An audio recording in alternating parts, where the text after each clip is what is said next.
నేను ఒక్క విషయం అందరూ అడుగుతున్నా, ఇక్కడ 2019 కంటే 5 సంవత్సరాల్లో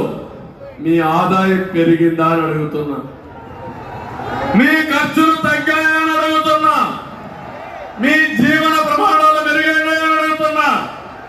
మీ పిల్లలకు ఉద్యోగాలు వచ్చాయని అడుగుతున్నా,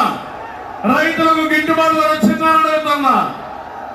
ఆడపిల్లలు నిత్యావసర వస్తువులు కొనే పరిస్థితిలో ఉన్నారని అడుగుతున్నా, ముస్లిం సోదరులు అడుగుతున్నా, ఏ తమ్ముళ్ళు మీకు ఏమైనా ప్రత్యేకంగా వచ్చిందా అని అడుగుతున్నా, దుల్హాన్ వచ్చిందా మీకు, విదేశీ విద్య వచ్చిందా మీకు, కొత్తగా ఒక కార్యక్రమం వచ్చిందా మీకు, రంజాన్ తోఫా వచ్చిందా మీకు?